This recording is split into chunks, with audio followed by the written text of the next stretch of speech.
Let's see how Dagger's been going since NIX dropped.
Yeah, that was crazy.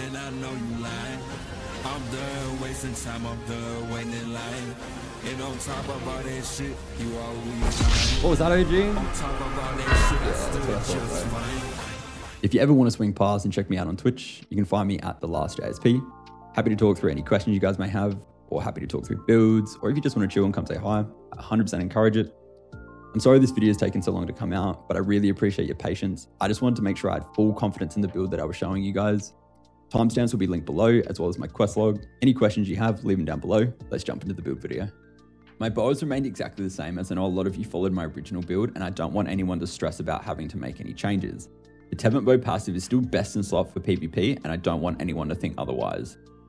I'm still running the Daggers, as they are by far the best in slot for glass cannons. As previously mentioned, the passive can be utilized offensively or defensively and shift the tide in almost any fight, unless you're fighting someone with melee evasion.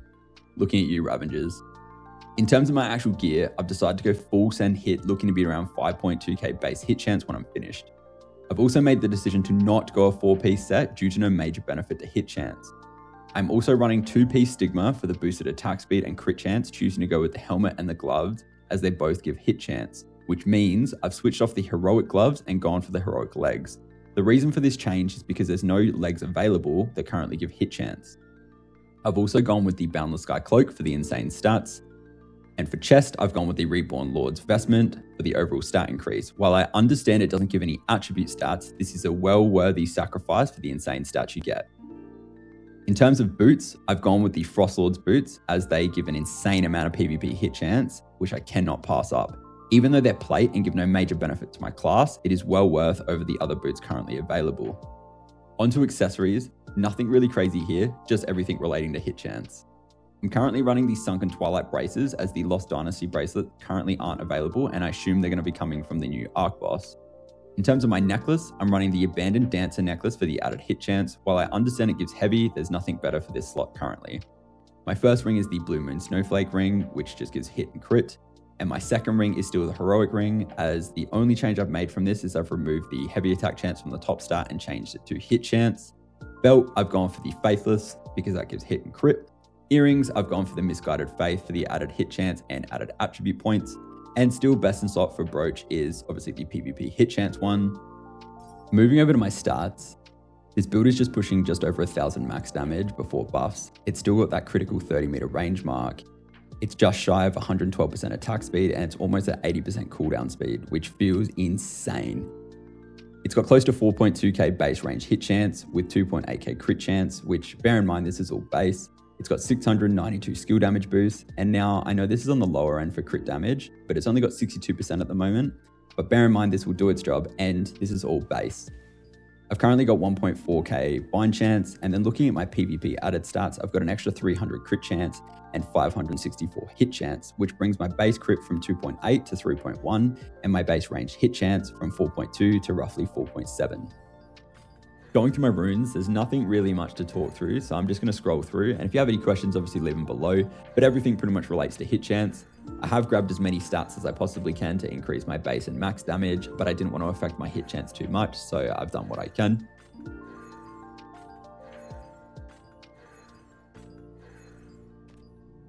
Let's talk through my skills and passives. Now, obviously, since the launch of NIX, we've had a lot of passive changes, we've had a lot of skill changes, we've got potentials now, we've got skill cores, so there's a lot of different things that I sort of want to cover, but it's only minor when it comes to my build. So we'll start off with Lightning Infusion. I'm now running Lightning Infusion over Inject Venom, because Lightning Infusion increases your critical damage, where Inject Venom increases your heavy attack damage. And while I'm not building any heavy attack because Infiltrator struggles to build heavy attack, I felt that I'm just going to capitalize on crit damage as much as I possibly can. As Bow gives a lot of crit chance and Dagger, I want to just absolutely full send into as much crit damage as I possibly can. So utilizing Inject Venom was just not the way to go. So Lightning Infusion is where it's at now. The way to activate this is utilizing the secondary activation of Lightning Infusion, which is a melee attack, which is a detriment to someone that plays a Glass Cannon Infiltrator.